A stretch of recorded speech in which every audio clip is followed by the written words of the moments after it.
안녕하세요. 이번 세션의 발표를 맡게 된 이재면입니다. 혹시 뒤에 잘 들리시나요? 예.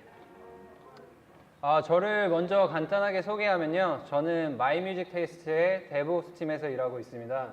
저는 무언가에 빠져서 이렇게 열정을 다하는 매니아나 기기 되고 싶은 사람인데요. 현재 데브옵스를 더 잘 이해하고 개발자분들이 개발을 좀 더 편리할 수 있는 환경을 구축하기 위해서 노력하고 있습니다.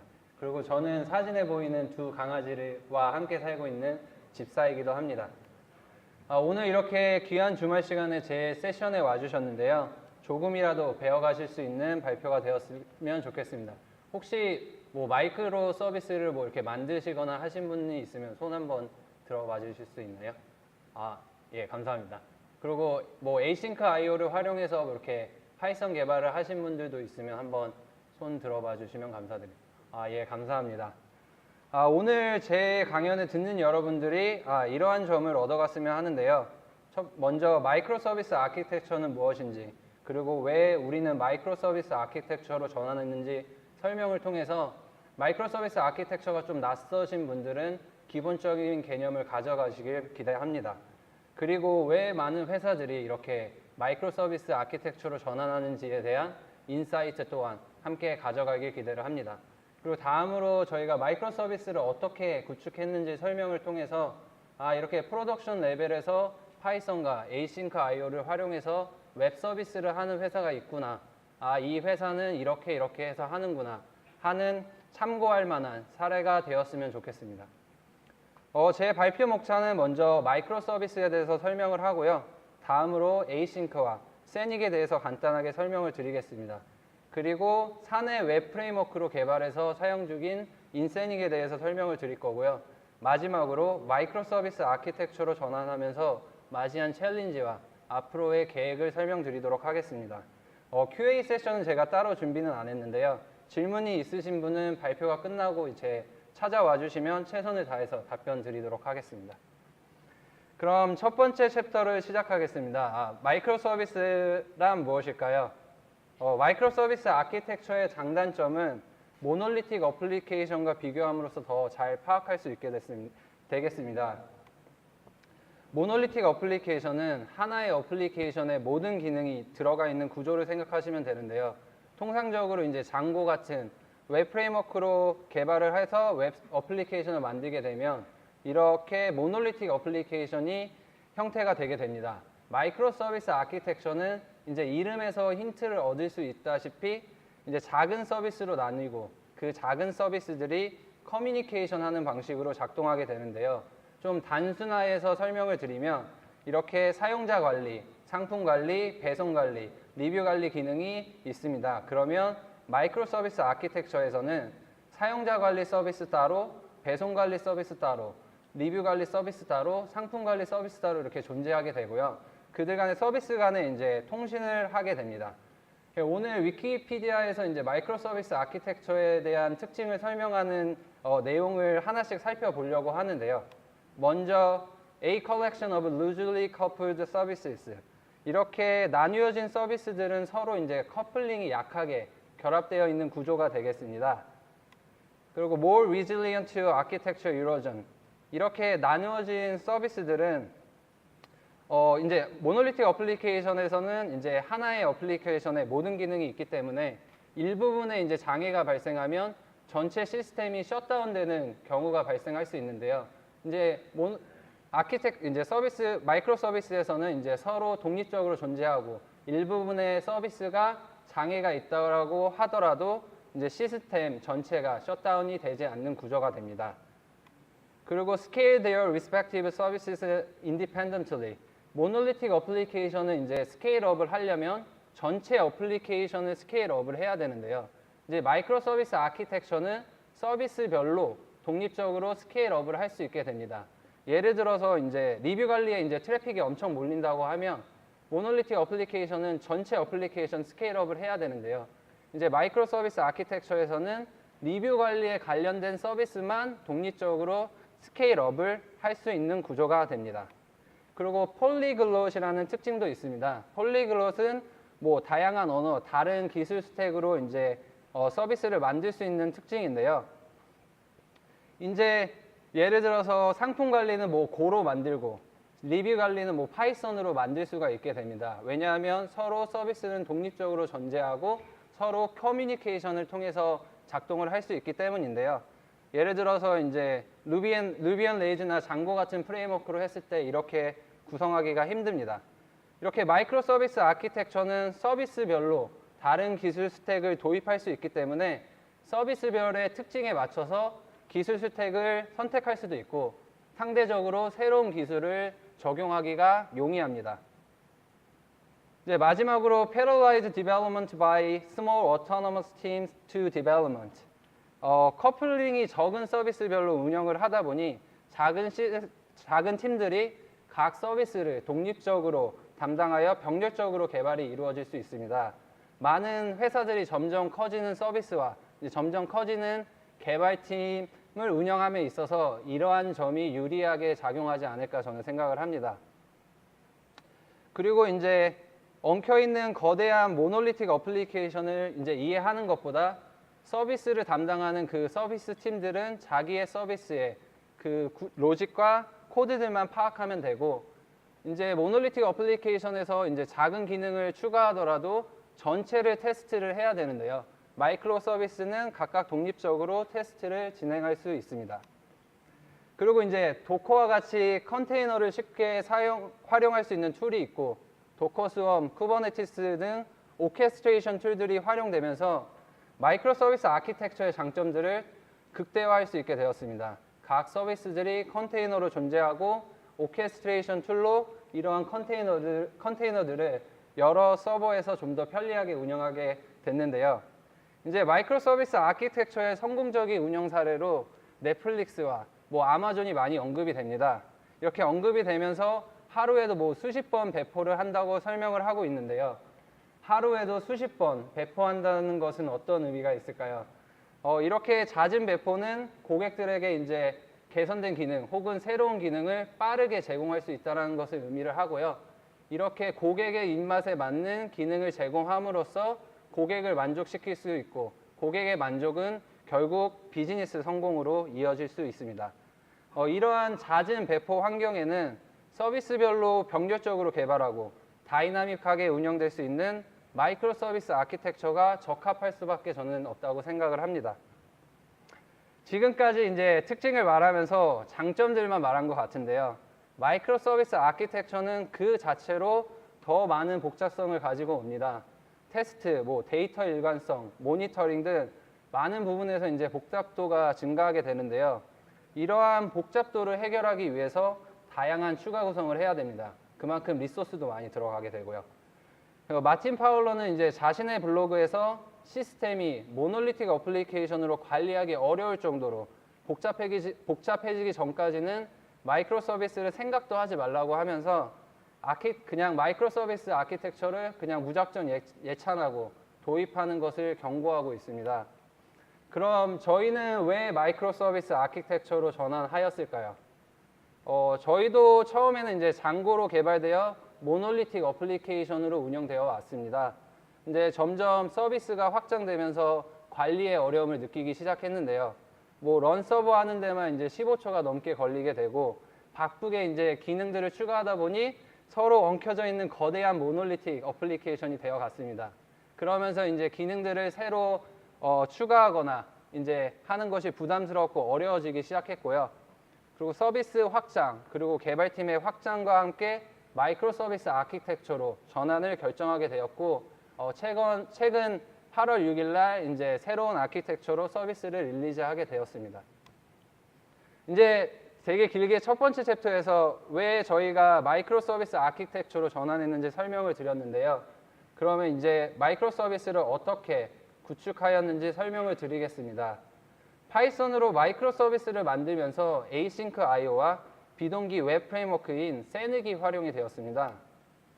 간략하게 에이싱크 IO를 설명을 드리면 에이싱크 IO는 파이썬 3.4부터 스탠더드 라이브러리로 제공되는 모듈인데요. 싱글 스레드 컨커런트 코드를 이처럼 이렇게 시퀀설하게 짤 수 있게 도와줍니다. 파이썬 도큐먼트에 있는 이제 예제 코드를 가지고 왔는데요. async, await 신텍스가 있는 코르틴을 퓨처라는 걸로 감싸서 이벤트 루프 위에서 태스크들이 컨커런트하게 돌아가게 됩니다.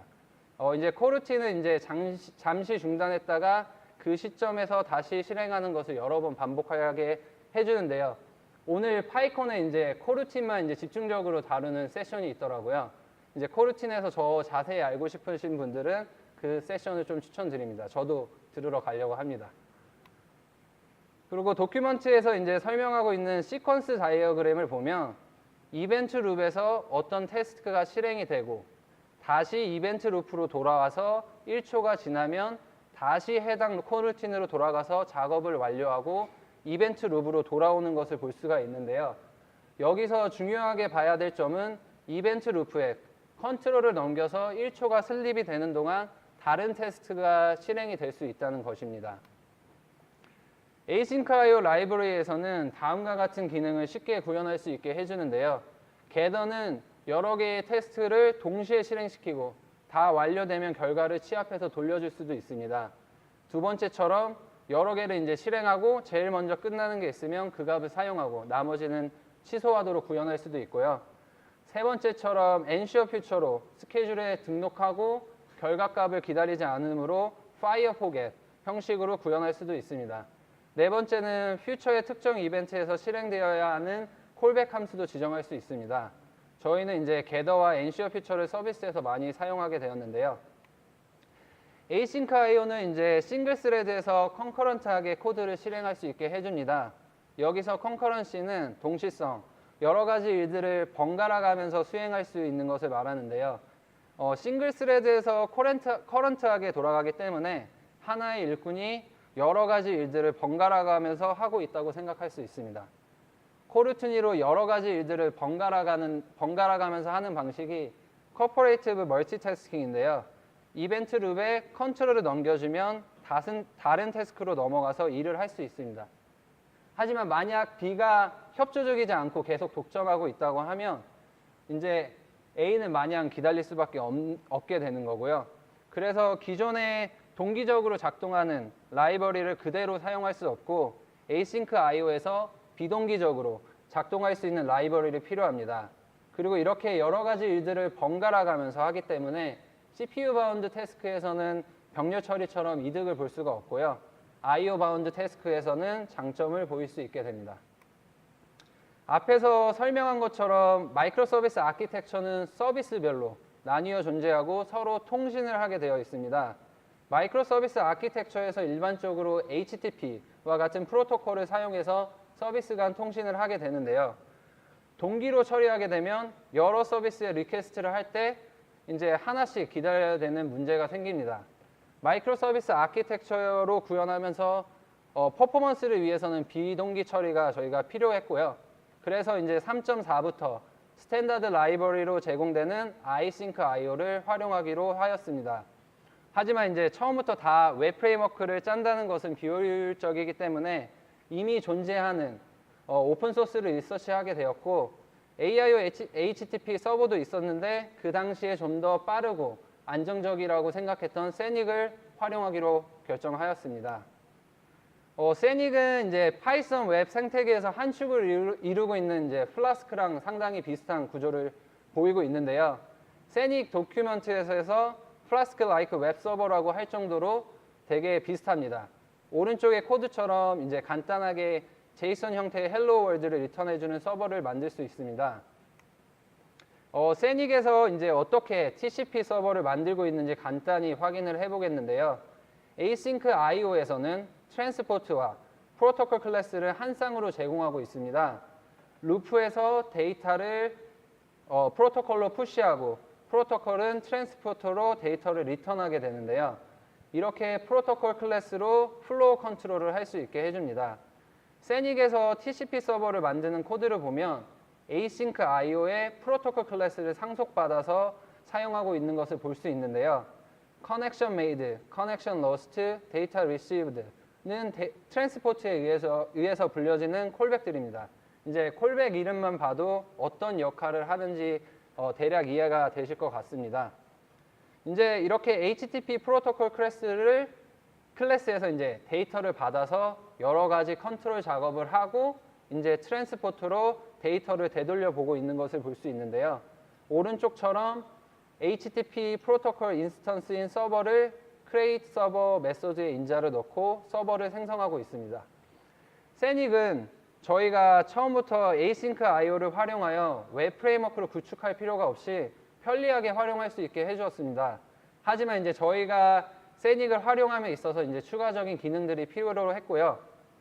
그래서 이번 챕터에서는 저희가 어떤 기능들이 추가로 필요했고 왜 인세닉이라는 사내 웹 프레임워크를 만들어 사용하게 되었는지 설명을 드리고자 합니다. 먼저 저희는 스타트업입니다. 적은 리소스를 가지고 이제 마이크로 서비스 아키텍처를 구축해야 되는데요. 그래서 개발자들이 서비스 로직에 좀 더 집중할 수 있도록 사내 웹 프레임워크를 개발하여 공통적으로 사용하였습니다. 이제 처음 챕터에서 제가 마이크로 서비스 아키텍처의 특징 중에 이제 폴리글롯을 설명을 드렸었는데요. 이제 서비스별로 적합한 기술 스택을 별도로 이제 적용할 수 있는 특징이었습니다. 이제 이렇게 파이썬으로 작성된 사내 웹 프레임워크를 공통적으로 사용한다는 것은 이제 그러한 폴리글롯의 장점을 이제 포기하는 건데요. 하지만 이제 저희가 이제 적은 리소스가 있는 상황에서 서비스별로 이제 다른 기술 스택을 도입하다 보면 이제 관리하고 운영하기에는 또 힘든 점이 많이 발생할 수 있습니다. 그리고 이제 같은 스택으로 개발을 하다 보면 저희가 맞닥뜨리는 문제들을 그동안 개발자 전체가 쌓인 노하우나 그리고 지식들을 공유하면서 해결해 나가기가 더 쉬울 것입니다. 그래서 이제 인세닉을 개발을 해서 이제 진행을 하게 되었고요. 이제 인세닉을 개발하면서 장고 레스트 프레임워크 구조를 많이 벤치마킹하게 되었습니다. 인세닉에서는 장고처럼 세팅스 오브젝트를 어디에서든지 임포트해서 사용할 수 있도록 하였고요. 그리고 저희는 서비스가 필요한 시크릿 관리를 볼트로 하고 있습니다. 볼트는 해시코프에서 만든 이제 시크릿 관리 툴인데요. 따라서 당연히 이제 인세닉에서 필요한 세팅들을 볼트에서도 가져와야 됐고, 그래서 볼트에서 해당 시크릿을 가져와 세팅해서 사용할 수 있도록 추가하게 되었습니다.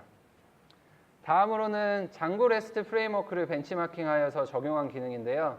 이제 뷰에 퍼미션과 오센티케이션 클래스를 추가할 수 있도록 하였습니다. 이제 어떤 뷰는 어드민 유저만 볼 수도 있고, 어떤 뷰는 서비스만 접속 가능할 수도 있고, 어떤 뷰는 이제 로그인 유저만 볼 수 있는 뷰가 있을 수도 있는 등 다양한 경우가 있는데요. 이제 개발자들은 해당되는 퍼미션 클래스만 추가하여 간단하게 구현할 수 있도록 하였습니다. 이제 이것도 이제 장고 레스트 프레임워크를 벤치마킹하여 이제 리퀘스트 오브젝트에서 필요한 정보를 가져올 수 있도록 수정을 했습니다. 기본적으로 이제 데이터나 쿼리 파람을 가져올 수 있고요. 그리고 이제 인세닉은 애당초 마이크로 서비스를 만드는 웹 프레임워크를 모토로 출발을 했기 때문에 이제 어떤 서비스에서 오는 리퀘스트인지 알 수 있도록 또 하였습니다. 이제 서비스 토큰으로 유한 서비스인지 확인하고 이제 리턴을 해주게 돼 있습니다. 그리고 이제 마이크로 서비스 아키텍처에서 서비스 간의 통신이 많을 수밖에 없는데요. 이제 개발자들이 개별적으로 다른 서비스를 콜을 하기 위한 로직을 이제 매번 작성하는 것은 비효율적이라고 생각을 했습니다. 그래서 인터 서비스 커뮤니케이션을 위한 서비스 클래스를 만들어서 개발자들이 이제 공통적으로 사용할 수 있도록 했고요. 서비스 간 통신에서 이제 유효한 서비스를 확인하기 위해서 토큰을 생성하고 헤더에 추가하고 그리고 서킷 브레이커가 작동할 수 있도록 하였습니다. 이제 서킷 브레이커는 이제 디자인 패턴 중에 하나인데요.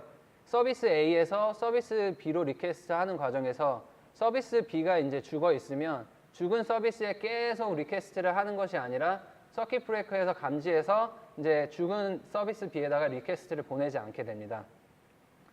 이 밖에도 저희는 이제 파이 테스트를 통해서 유닛 테스트를 하고 있는데요. 공통적으로 테스트하기 위한 픽스처를 인세닉에서 제공하고요. 이제 테스트 과정에서 다른 서비스를 모킹하는 경우가 있는데 이렇게 모킹할 때 클래스를 제공도 하고 있습니다. 그리고 저희는 API 게이트웨이로 오픈소스인 콩을 사용하고 있습니다. 그래서 콩에 서비스를 등록하고 로드 밸런싱을 위해서 업스트림, 타겟을 등록하는 것을 인세닉에서 관리할 수 있게 하였고요. 그리고 저희는 이제 트레이싱을 AWS 엑스레이 서비스를 사용하고 있습니다. 그래서 AWS SDK를 활용해서 트레이싱을 온, 오프 할 수 있도록 또 추가를 했습니다. 이제 그 밖에도 이제 여러 가지 기능을 추가하려고 작업 중에 있는데요. 이제 서비스 간의 컨트랙트 테스트, 그리고 오픈 API 3.0 스펙으로 스웨거 도큐먼트를 코드상으로 제너레이트 해주는 기능, 그리고 인터 서비스 간의 gRPC 옵션도 이제 추가로 적용할 수 있도록 작업하고 있습니다. 이제 마지막으로 이렇게 마이크로 서비스 아키텍처를 구축하면서 맞이한 챌린지와 그리고 계획을 설명드리겠습니다. 이제 파이썬과 에이싱크 IO를 활용해서 서비스를 개발하면서 IO HTTP, IO Redis, IO Elasticsearch, Async Pidgin 등 이제 에이싱크하게 활용할 수 있는 많은 라이브러리가 있었고요. 이런 라이브러리를 활용함으로써 저희는 이제 개발 속도를 늘릴 수가 있었습니다. 하지만 이제 개발을 하면서 이렇게 에이싱크하게 사용할 수 있는 라이브러리가 없는 경우도 있었고요. 그래서 초기에 IO Elasticsearch를 발견하기 전에는 저희가 별도로 랩핑을 해서 라이브러리를 만들어서 사용을 했었고, AWS DynamoDB를 사용하는 서비스들은 IO 보트코어를 활용해서 기존의 파이나모를 랩핑해서 사용하고 있습니다.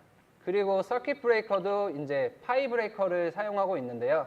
이제 스토리지 근닝도 에이싱크하게 사용할 수 있도록 수정해서 사용하고 있습니다. 이렇게 없는 경우에는 저희가 직접적으로 에이싱크하게 작동할 수 있도록 수정을 해서 진행을 해야 되는 경우가 있었습니다. 이제 마틴 파울러의 블로그에 있는 그래프를 초기에 인용을 했었는데요. 이제 컴플렉시티와 프로덕티비티의 상관관계의 그래프입니다. 이제 시스템의 복잡도가 일정 수준 높은 상황에서 마이크로 서비스 아키텍처가 모놀리틱 어플리케이션보다 생산성이 높아진다는 것을 의미하는 건데요. 사실 마이크로 서비스 아키텍처의 프로덕티비티에 대한 내용은 논란이 참 많습니다. 하지만 서비스도 점점 커지고 개발 조직이 커가는 상황에서 이렇게 모놀리틱 어플리케이션으로 운영하는 것은 분명 한계점이 많습니다. 저희는 이제 이 그래프에서 어느 위치에 있는지 개인적으로 한번 생각을 해보았는데요. 저희는 모놀리틱으로 운영하기에는 좀 어려워지는 시스템으로 넘어가는 시점이 아닐까 생각을 합니다. 하지만 이제 마이크로 서비스로 전환은 정말 많은 리소스가 필요했고 많은 시행착오가 있었습니다. 현재에도 이제 모니터링, 테스트, 서비스 간의 설계에 있어서 추가하고 개선해야 될 점이 상당히 많습니다. 저희는 이제 파이썬과 파이썬 커뮤니티를 통해서 이제 전 세계 음악 팬들에게 행복을 전달하는 서비스를 만들 수 있었는데요. 따라서 다양한 경로로 파이썬 생태계에 기여하고자 합니다. 그래서 이번 파이콘의 스폰서로 참가도 하였고, 이렇게 개발자들이 인세닉으로 마이크로 서비스 아키텍처로 전환한 경험을 나누고자 이 자리에 오게 되었고요. 이제 비슷한 위치에 있는 스타트업에서 이제 마이크로 서비스 아키텍처로 전환을 고려할 때 저희의 이야기가 조금이나마 참고할 경험이 되었으면 좋겠습니다. 그리고 이제 실제로 프로덕션에서 운영하면서 발생하는 이슈들과 그리고 더 필요한 기능들을 추가하고 정리하여서 이제 올해 말까지는 사내 웹 프레임워크인 인세닉을 오픈소스로 공개할 계획을 가지고 있고요. 인세닉을 이제 저희 회사의 이제 광진님이 메인으로 개발하고 관리하고 있습니다. 이를 위해서 열심히 작업을 하고 계십니다. 앞으로도 이제 계속 다양한 경로로 저희의 시행착오와 경험을 공유하고자 하고요. 이제 마지막으로 이제 마이뮤직 테이스트는 다양한 직종에서 개발자분들을 채용하고 있습니다. 전 세계의 음악 팬들에게 행복을 전달하는 마이뮤직 테이스트와 함께 성장하실 개발자분을 모시고 있고요. 마이뮤직 테이스트 깃허브에서 리크루트 정보를 확인해 주시면 감사하겠습니다. 오늘 발표를 들으러 와주셔서 감사합니다. 감사합니다.